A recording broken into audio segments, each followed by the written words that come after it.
I just wanted to start, mate, by um, thanking you um, for jumping on and sharing your experience.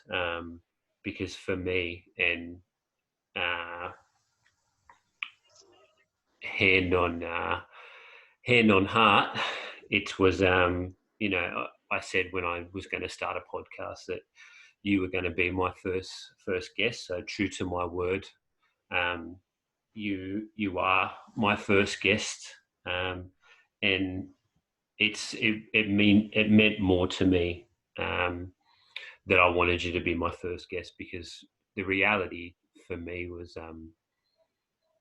that I'd never had these conversations about being a dad with another dad, um, or with anyone, to be honest. So the conversations that we'd shared, and we'll kind of dive into, I guess, how we know each other a little bit more in a minute. But I'd never had those conversations as a dad. So I just wanted to thank you for jumping on and sharing your story. Yeah, no dramas. And well, as soon as you told me sort of this was sort of the space you wanted to fill and your passion and trying to help other people out, especially dads, it sort of resonated with me that yeah, I wouldn't mind being involved for sure. And whatever I can do, if it helps one person or helps someone with my story, and then yeah, I always like helping people out. So, and definitely a mate such as yourself starting new ventures and looking at helping individuals. Yeah, definitely happy to be a part of it. Thank you. So I know you, but people that listen to you won't listen to this won't know you. So just want to start, and just tell me, and tell everyone just a little bit about who you are, what you do, um, and then yeah, we'll dive in deeper after that. But just a brief little story about yourself, if you don't mind. Yeah, no dramas. Yeah, I guess grew up in Australia, born in Australia. Grew up single parent mother. Um, Grew up around Burwood most of my life. Spent a little bit of time in New Zealand as well, schooling and that. Uh, Worked after school, worked in doing a bit of furniture removals and labouring work and that until I got into warehousing and been with IKEA for the last 12 odd years. Really enjoying my time there. That's where we got to, I was lucky enough to meet you and spend a bit of time with you over the last few years.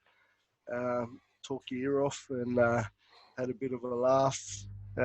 Yeah, got two kids, a 12-year-old boy and a 9-year-old girl, Ty and Madison, and yeah, happily married, loving life, and just yeah, trying to be the best dad I can be, best partner I can be, and the best version of myself. And that's sort of why, like I said earlier, the fact that that's sort of what you're looking at doing is helping dads out and helping dads be the best version of themselves. And yeah, really nice thing to be looking at. And I think yeah, like yourself, I didn't really have anyone to talk to. Sort of just been winging it for 12 years, and just trying to learn from my mistakes and learn from others' mistakes and learn from other people's things that work for them as well. And just lucky enough to have 2 years of conversations about being parents with yourself, and got one or two other close friends where I can sort of have the same sort of conversations. But yeah, it's not too many people. I guess as a guy growing up in my time, where I'm 39, grew up in the 80s and 90s, and it sort of wasn't sort of seen as the thing to do, to talk about sort of those things. And sort of my upbringing didn't really have that as well. Didn't really have, you just sort of deal with it yourself and try to see what you can come up with. So it was really good to have someone like yourself and another one of my mates are pretty close with, that we can sort of have those conversations with and help each other out. Okay. Well, all right. I didn't. Yeah. I've always wanted to dive into this question, and I don't. I don't know. I know how to ask it, and I'll be straightforward in asking it. But I've always known you kind of grew up in a single parent home. But if you just want to talk me through that a little bit, and if you don't want to dive into too much detail, how did that shape not only, I guess, your upbringing, but also you being a dad? So, I've been fortunate enough to have a two-parent home for all my life, but how does not having that parental kind of that dad figure in your life, I guess, shape, you're not only upbringing, but then being a dad yourself? Yeah, I guess for me, that's all I knew. So for a long time growing up, I didn't know. I knew obviously other kids had mums and dads, but that was the only thing I knew. So I didn't really think I was missing anything probably until I was in my mid-teens, probably 14, 15 years old. And then I sort of started wanting, I guess, a father figure around. I was big into my sports, love rugby league, sort of wanted someone to be able to push me and I guess give me advice and just being able to talk to about girls, about school, about going to discos or whatever it may be, just going to kick a footy around or doing the things that your mates are telling you that they're doing on the weekends with their dads and learning how to drive. And I guess all those little things sort of started creeping into my head as I was, like I said, about 14, 15 years old. I started thinking about a few things would be nice to have that father figure around. But up until then, it wasn't really something I thought about too much. Had a few uncles that I was pretty close with that I looked up to. That sort of they were like father figures to me a little bit as well. When I got the chance to see them, but yeah, it wasn't easy, I guess. Especially knowing when you're growing up, knowing most other kids had both parents, and not sort of knowing why your dad wasn't really in the picture. Um, Really, 39 years on, I'm still finding out stuff now where um, yeah, it's weird. It's a weird situation to be in 39 years old and still finding out little bits and pieces about maybe why your dad sort of didn't want to be a part in your life and why he chose to do other things and why your mum sort of chose to keep things from you. And because I didn't find out a lot of things till I was 13, finding out different stuff, and then that sort of changed a lot of things. A lot of my thought process was I thought, yeah, I didn't know what to think as a 13-year-old, finding out different stuff that you thought someone else was your dad, but he's not. And then mid-20s, finding out that that might not be true. And then, like I said, just recently, last few weeks even, just finding out some new information about that my dad is around, that I could potentially get in contact with him if I wanted to. And then I guess the last few weeks, it's sort of been thinking about, is that something I want? Is that he's had 39 years to sort of get hold of me, and he hasn't. He knows where I am, knows who I am. Sorry, would have been able to, but decided not to. So yeah, it's sort of something I'm sort of thinking about at the moment, whether or not that's something I follow, whether or not that's something that would benefit my kids as well to know their grandfather. Yeah, at the moment, sort of, because I guess, sort of, because I've been 39 years without a father, um, sort of not something I really think I'm interested in.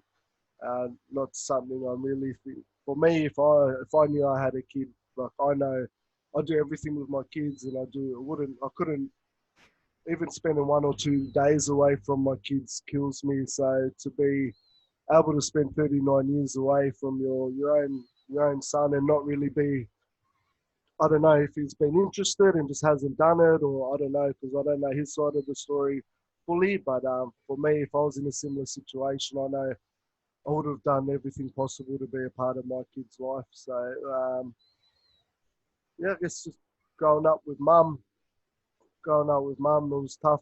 She had a lot of issues herself, mental issues and different stuff with alcohol and drugs, and growing up in housing commission with not much money. And yeah, obviously a lot of people have it a lot worse than we did, but we didn't have it that great either. So I think leading back to your question about sort of where it's how it shaped me as a dad's probably more so shown me a lot of things that I don't want to do, shown me a lot of things that a lot of things that I don't want to be as a person. A lot of things that I missed out on that I want to make sure my kids don't miss out on. Um, they're not really giving me real education as a father, but more so seeing what I didn't get and seeing what other kids got and trying to make sure, yeah, just being there for my kids and being that father figure that I never had. Yeah, mate. Wow, I didn't realise it was still kind of and something happened so recently as well. Um, like just thinking about two things kind of stuck out. Was one of the very first things that you said was you didn't know any different, and it's funny that when we don't know any different, we don't, I guess, have any expectation around it, and that kind of leads into the next bit that you've just never. It was never to see you kind of to have worked with you for 2 years and spent so much time with you for 2 years. You never complained about what you didn't have, and if there was something that you did want or you wanted for your kids, you always were, your thought process was, what do I need to do for them and what do I need to do for myself? So you never kind of, I guess, opted for that pity party, um, kind of that mentality of desperation or anything like that. You constantly, I guess, working on yourself, and I don't know whether that was shaped from the upbringing, but it's definitely kind of hearing a little bit about um, that story there.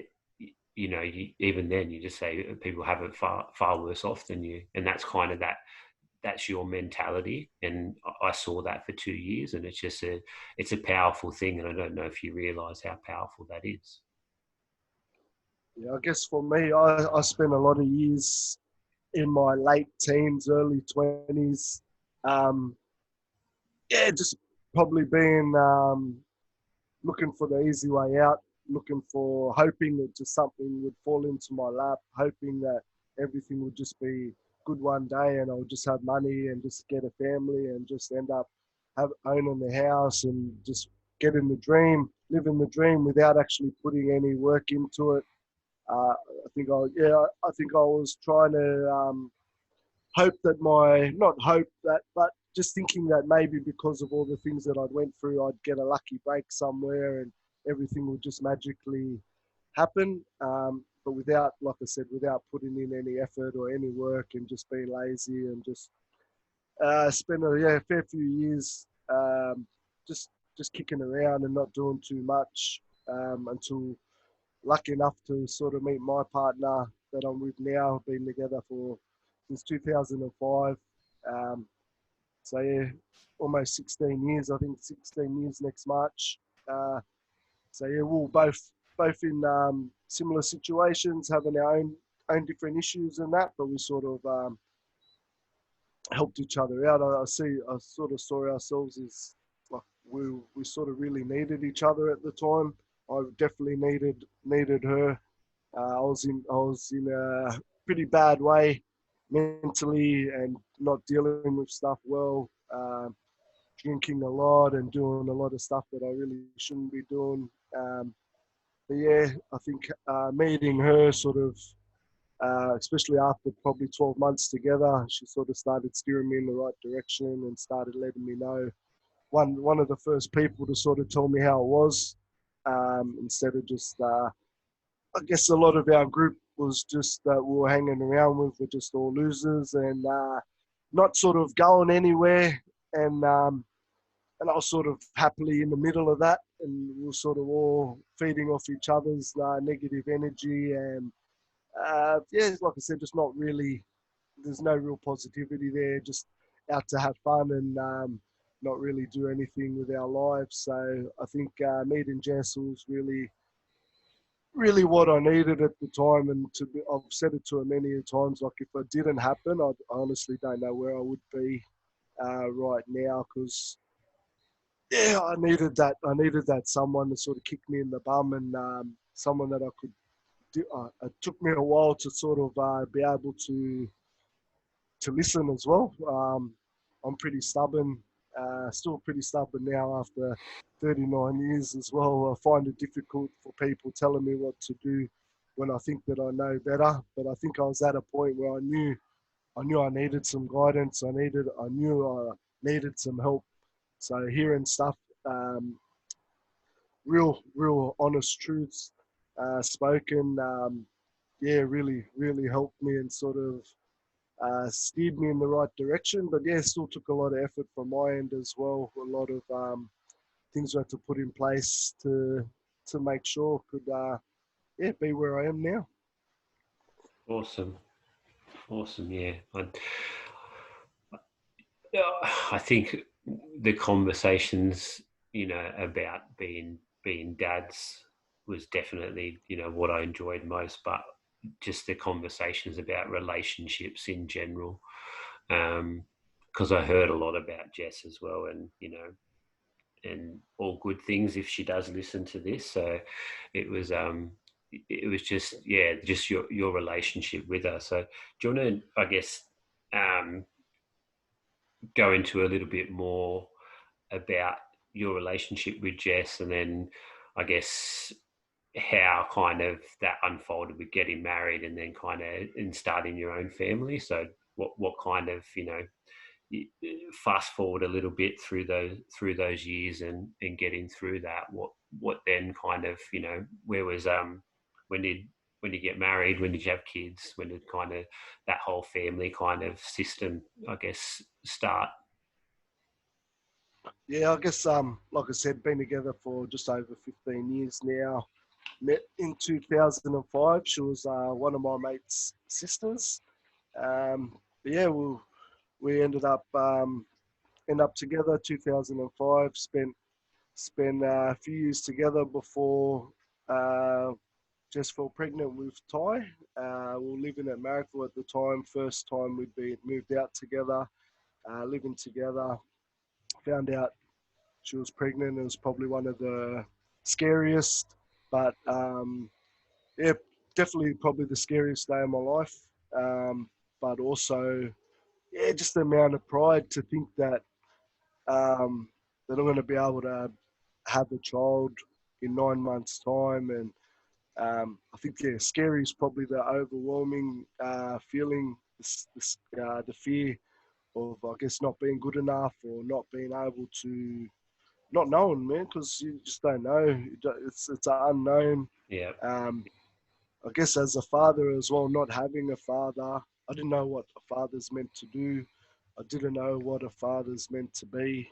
Um, so, yeah, I guess lucky enough for, I guess the day Ty was born, 2008, May 27th, went in the hospital about 11 o'clock in the morning. Little bugger didn't come out till like 2 o'clock the next morning. So been causing dramas ever since. It was a headache at the beginning and still carrying that on.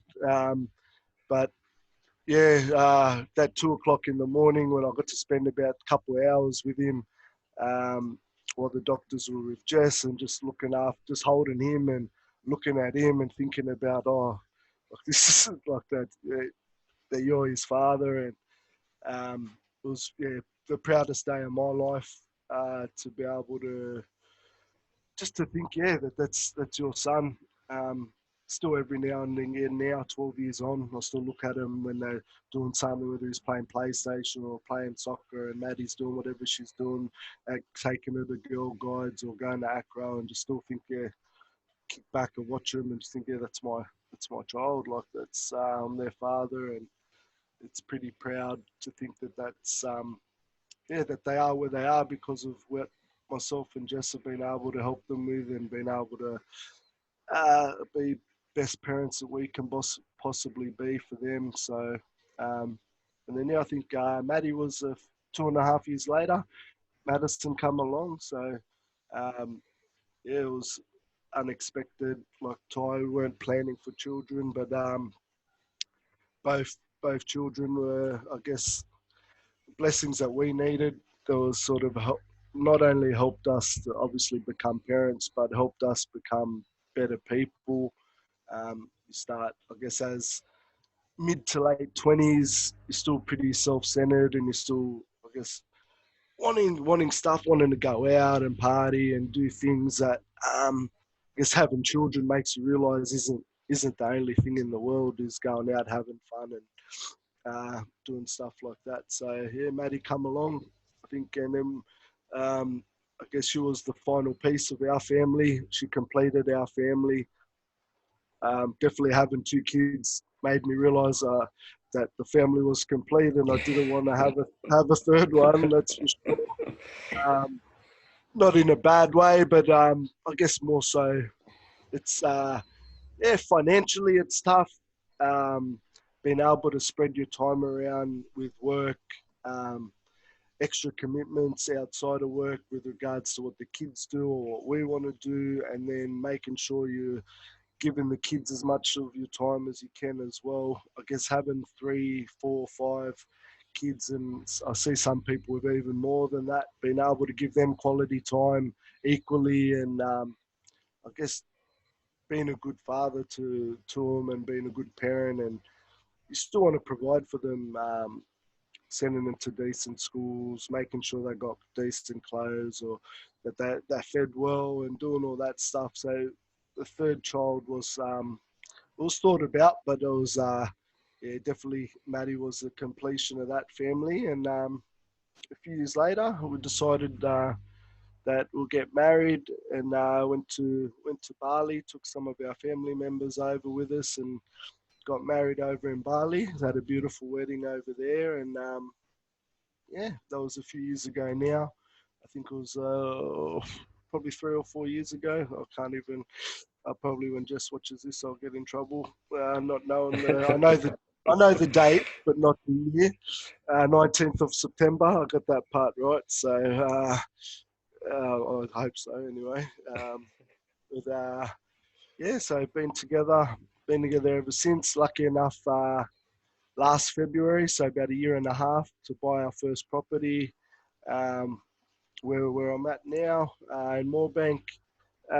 Took us a long time, probably a lot longer than it needed to, but the fact that we sort of, both Jess and myself, we were never given anything growing up.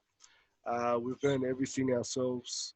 Um, Everything that we own is from us. Like, it's got to see a lot of mates and a lot of people growing up that were just given houses, given cars, given this, given that, and it was sort of, I guess you get little bit jealous at times, to think, oh, I've got to work so hard to even think about doing that, let alone actually doing it. So, but I guess the pride you get from realizing that day, yeah, when you first get the keys of your own house, and yeah, to realize it's all been done by just the two of yous and that, and that I just didn't want to get to a point where I pass away, or myself and Jess are no longer here, and it's going to be really hard. We know how hard it is now to get into the market, let alone 20, 30 years when the kids are ready to sort of buy their first place. Or I can imagine how hard it's going to be if they want to stick around and be in Sydney as well then. So if we can leave something behind that's going to help them a little bit, and hopefully start a tradition amongst us to do the same for their kids, and moving forward, I know we're not going to sort of get. I'm not going to get anything from my mum. My mum doesn't own anything, and not that that's what you want, or that's not what you sort of yeah, that you hope for. But if we can sort of do something that starts something with my kids doing that for their kids, and so forth, then hopefully that's a positive trend moving forward, and something we can all do for our families.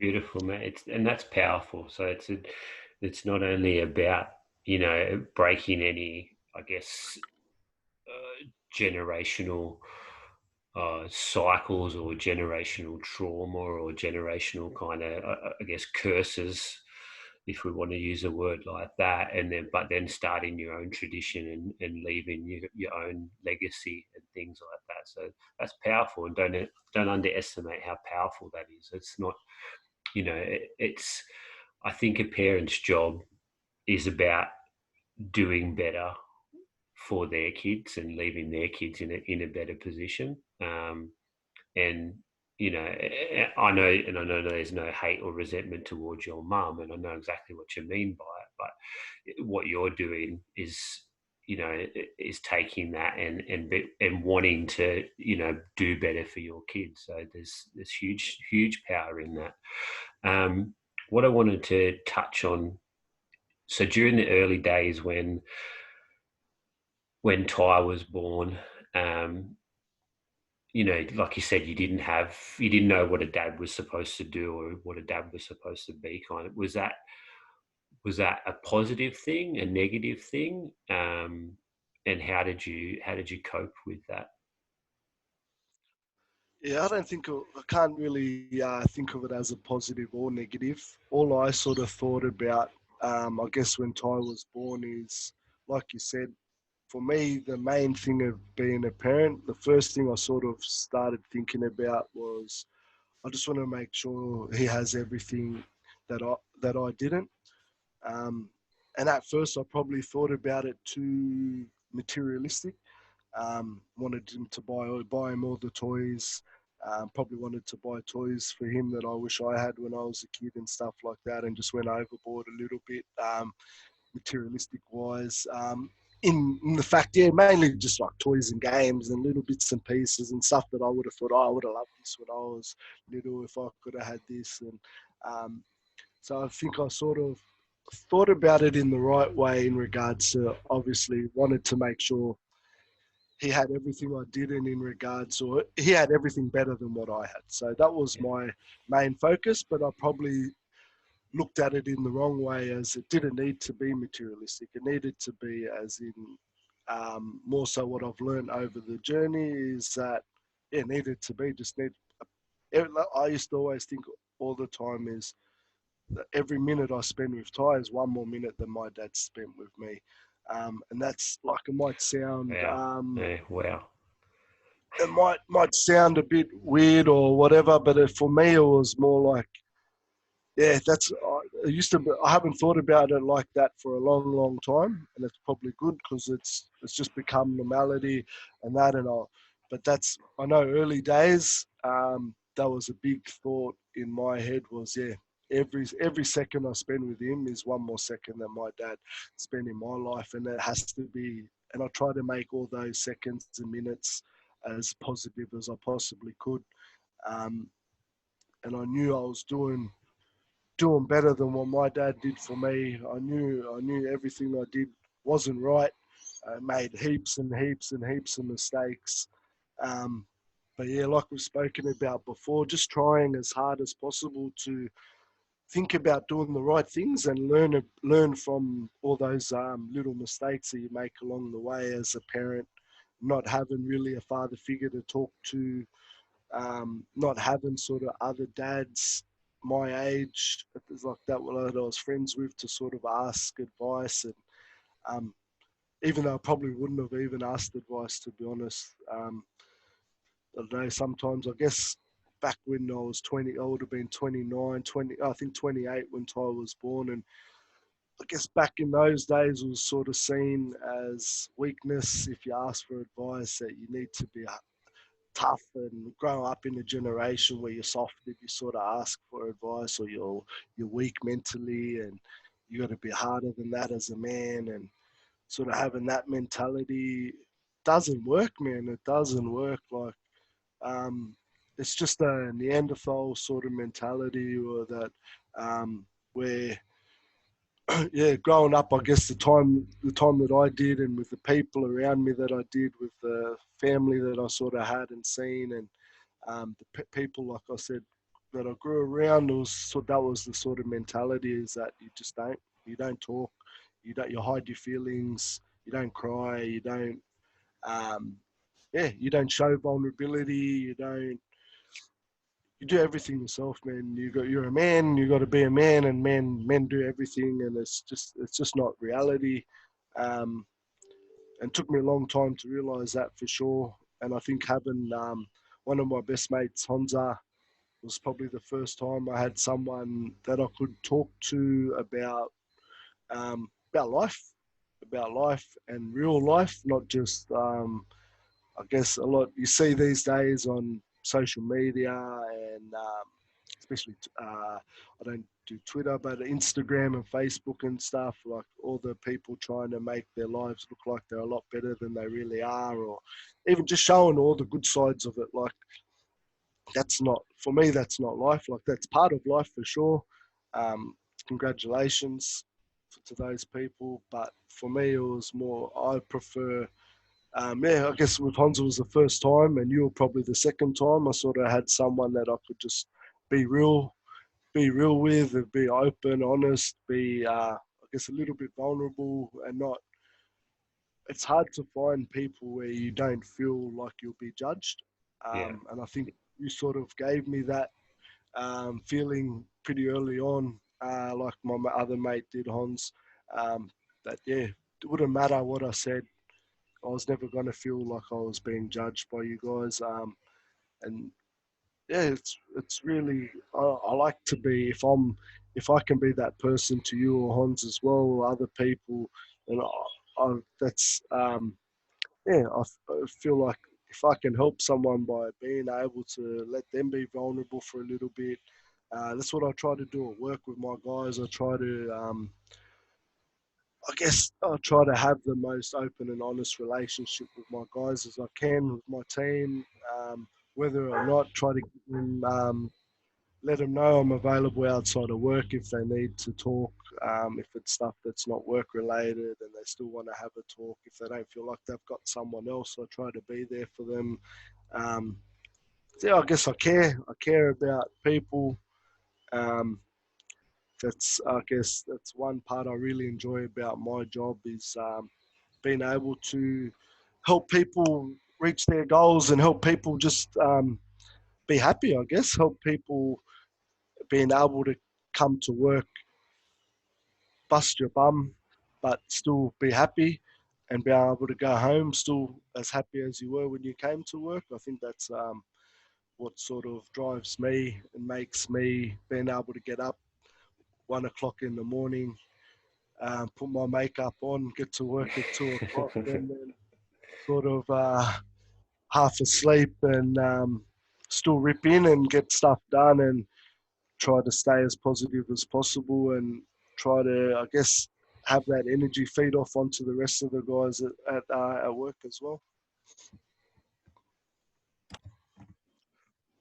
So you just drop something there, and I want to make sure kind of people, I guess, get how, or at least how deep I took that message. You know, you said you looked at each second you spent with Ty was a second more than your dad spent with you, or you got to spend with your dad. And I think and I'll dive into the not so good stuff kind of later, because we can talk about you know all the wonderful things about parenting, but I want to find out the nitty gritty and the ugly stuff as well, because it does happen. But we tend to get lost in, we've got this infinite amount of time, not for just ourselves but with our kids. And you know it's easy to waste that. It's easy to waste that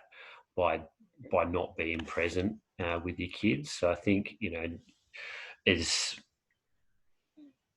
I guess your experience gave you that tool very early on. And I don't know whether you see it as a kind of a negative way to frame it. You said you don't think about it too much anymore, but it's still just a powerful tool that was kind of, I guess, birthed out of your upbringing and your childhood and just your experience. And yeah, just I don't want people to I guess lose that message about how powerful time actually is. So no, thanks for sharing that, mate. That was powerful. Yeah, no dramas, man. It was more for me as, I guess, especially with Ty when he was little, just trying to enjoy every little moment. We didn't have a really, even with mum, like wasn't really super loving family where we're always together doing stuff together, and sort of just wanted to enjoy having the baths, doing the baths and doing having showers and going for the first swim in the pool and doing um, yeah, just getting to enjoy him growing. I guess I was really scary as well. Like I said, just not knowing what to do, even every 5 seconds running into the room to make sure he's breathing. And just I couldn't leave sometimes because I was so scared that something's going to happen, even though he's just sleeping. And um, yeah, it's so, I guess for any new parent, it's really daunting for sure.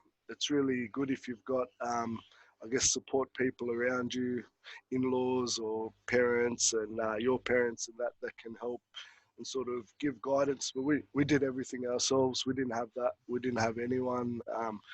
So yeah, we found it really scary, both of us. But I think that's sort of, it makes you as well, makes you as parents. And yeah, we're still learning. 12 years on, still learning. Still nowhere near perfect, and lot to learn for sure. Awesome. So, and we touched on, I guess, there as well about breaking down those barriers for men as well. And you know, I know I know why we do it. In terms of, I think is very much part of our upbringing and part of um, kind of the way dads were seen, that you can't even shed a tear in front of your kids because that's the wrong thing to do. But I think slowly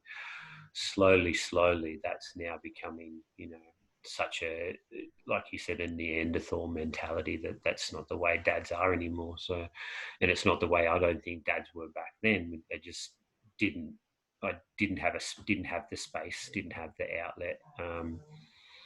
For whatever reason. So, and you do hold, not only that space for me, you dived into work there a little bit as well, but you wear your heart on your sleeve, and you're such an empathetic person, and you put others' needs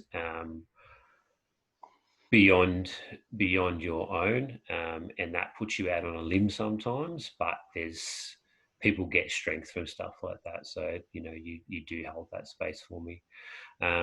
What I wanted to now, I guess, jump into is parenting kids. So if you want to tell me a little bit about Ty and Maddie, and because I know that they're two different kids from our conversations, but tell me a little bit about them, and then when you kind of realize that they were two different kids, and how different is it, is it different styles of parenting you and Jess have to go through, because I know they're in different, you know Ty's big into sport, Maddie not at all.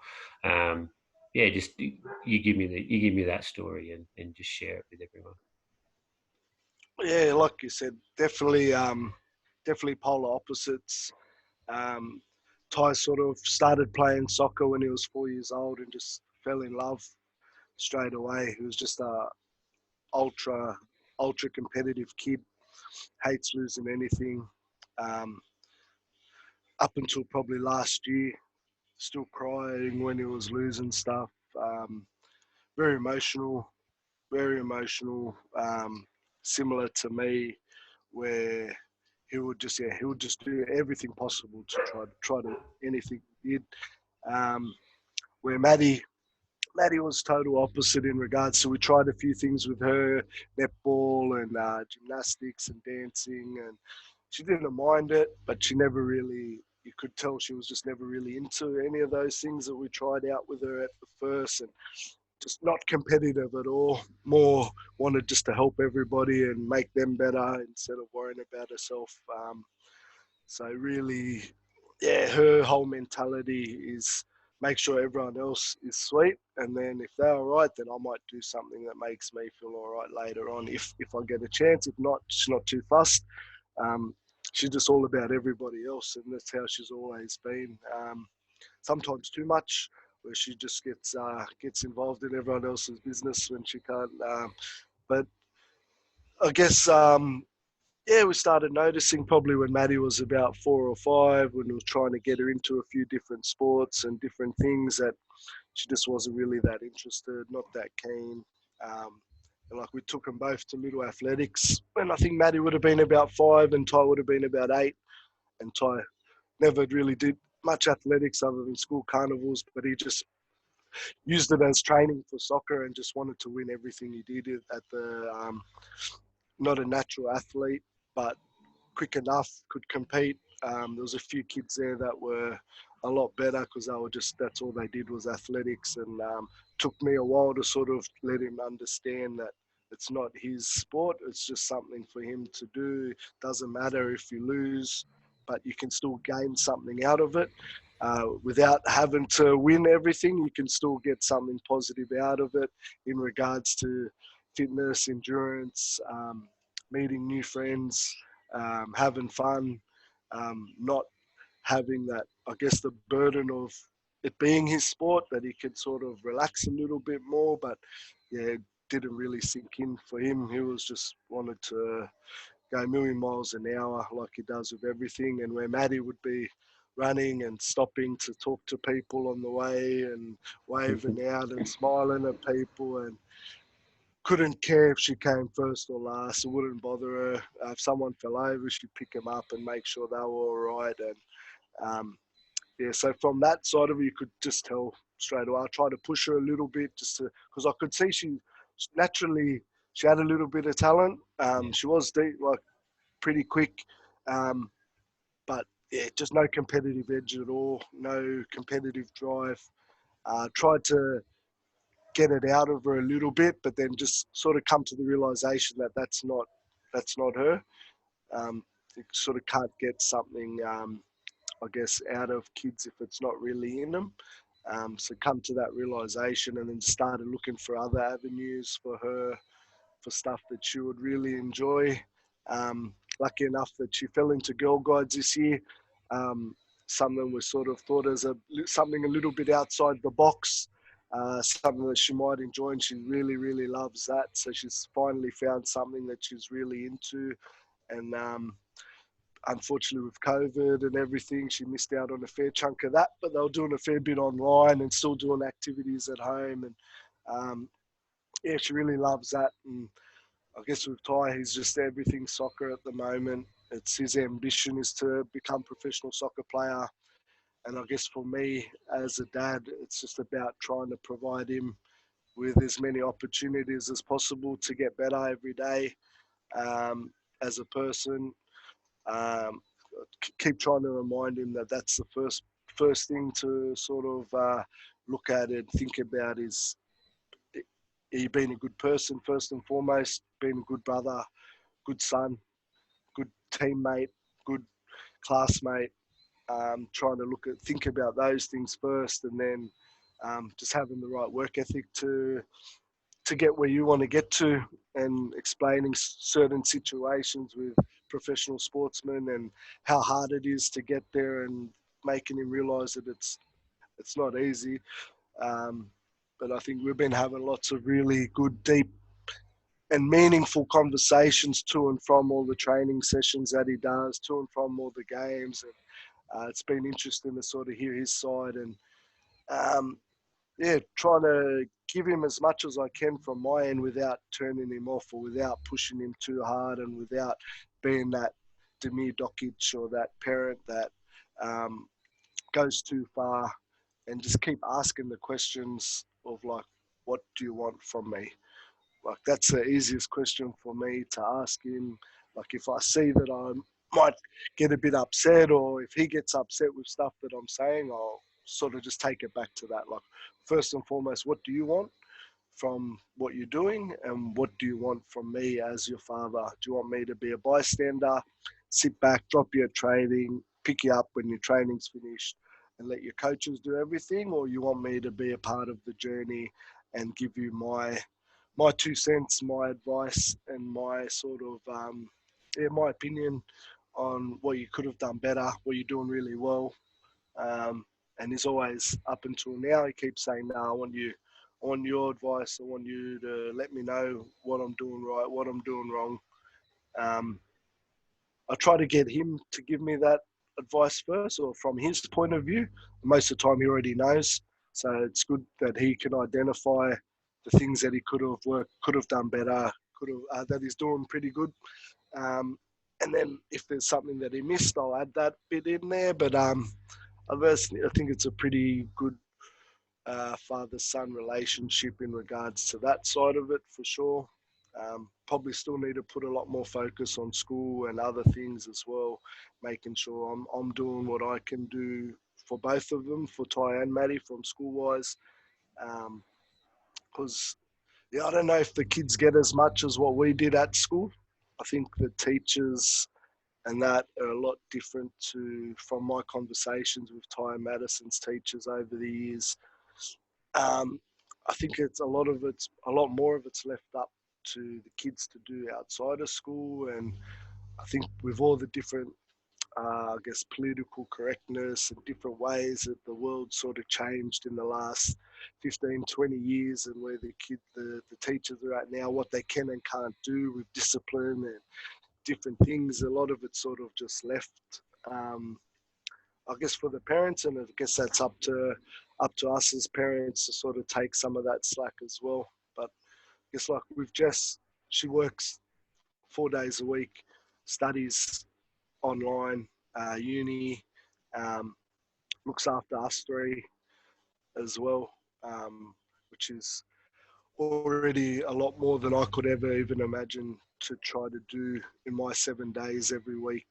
And then I'm working long days, running, being Ty's taxi, driving him around, and then yeah, trying to find that extra bit of time and energy to just sit down, spend doing the studies as well. On top of that, helping making sure they're, I guess, up to where they need to be with their homework and different things. Where homework and that it's getting done, but whether or not it's getting done at the right quality and they're spending enough time on it. And I guess that's the next step for sure, to make sure that we're doing what we need to be doing as parents for sure.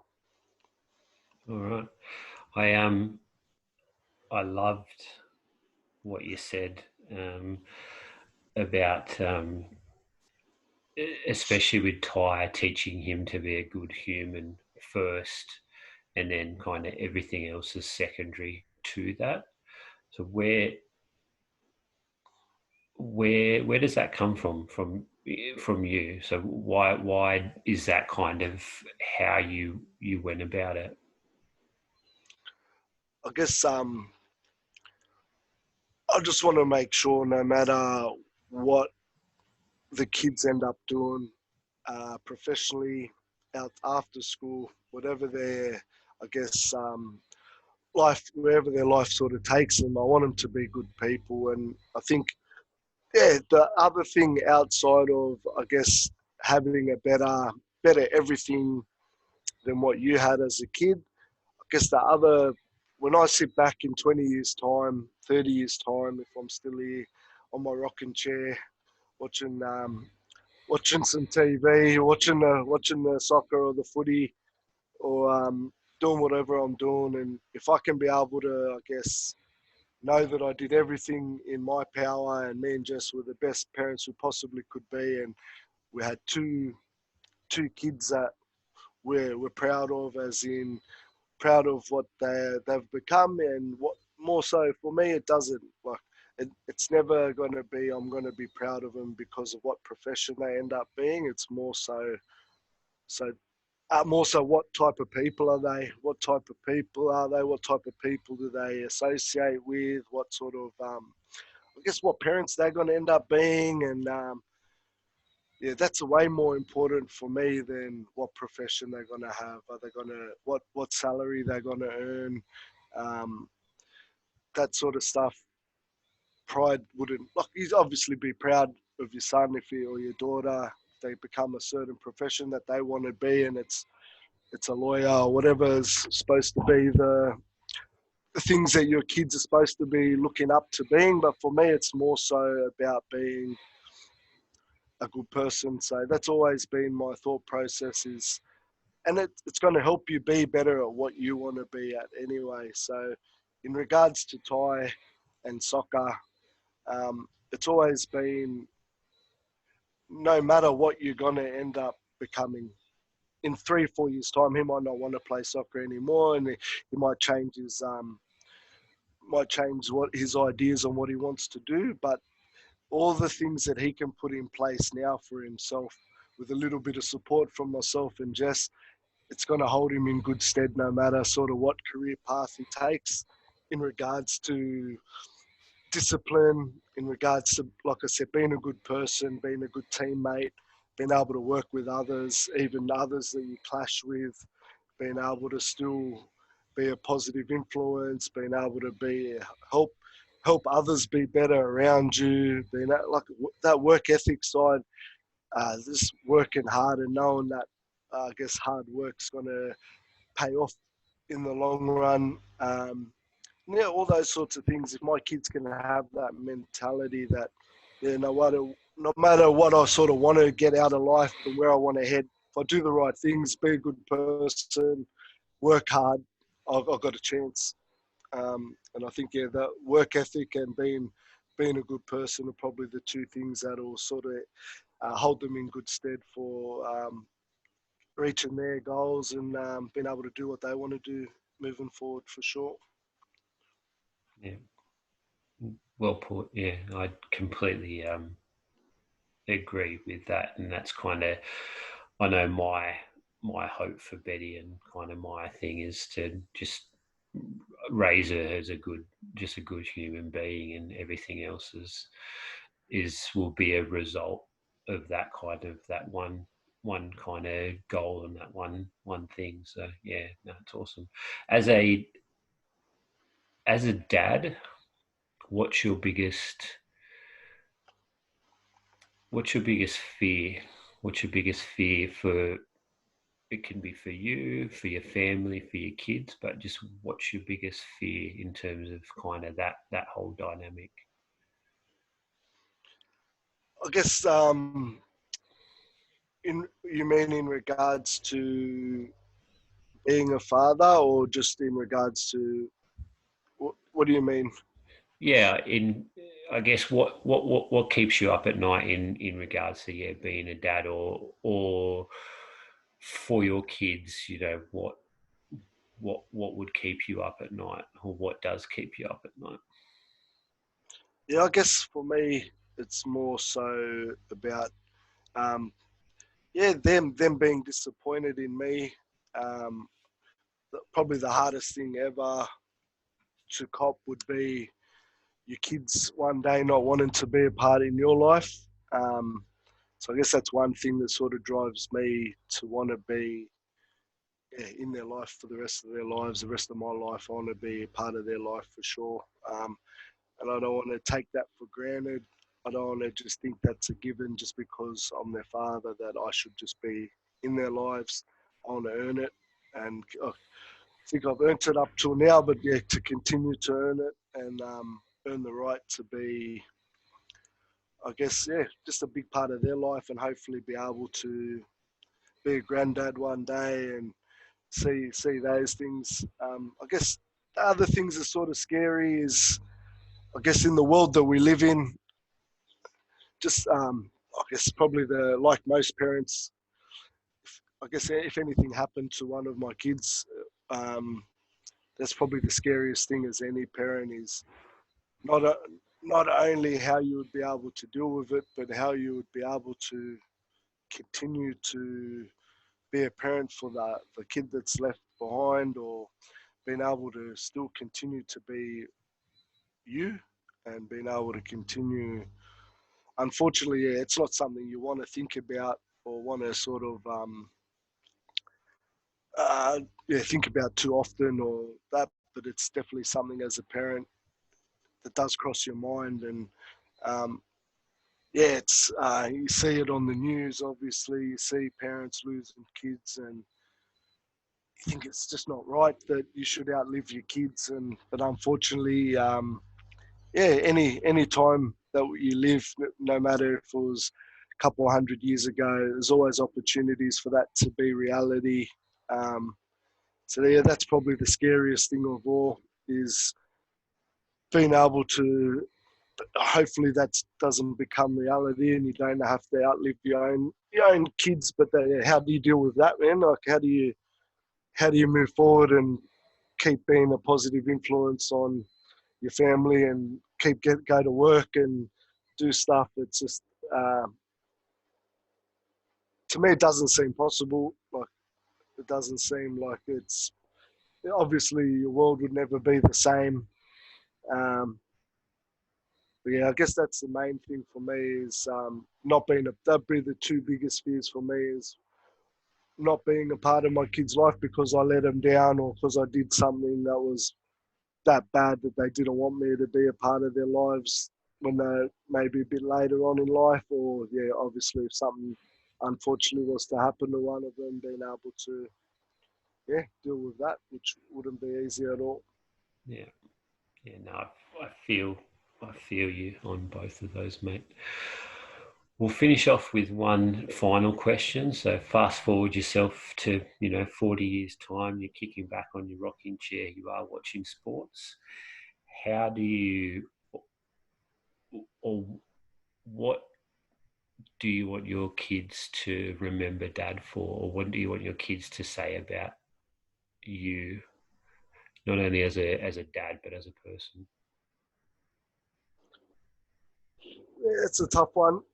Um, I guess for me, as long as they know that I cared, that I loved them with everything I had, that that I worked my butt off to make their life better, that I sacrificed heaps, that I did everything I possibly could to give them as many opportunities in life as possible, um, and that I was a decent person, that I was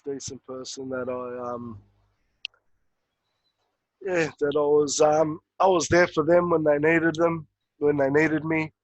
Um, that they felt comfortable to be able to come and talk to Dad when things weren't going well, when they have their breakup with their first partner, or whatever the situation may be.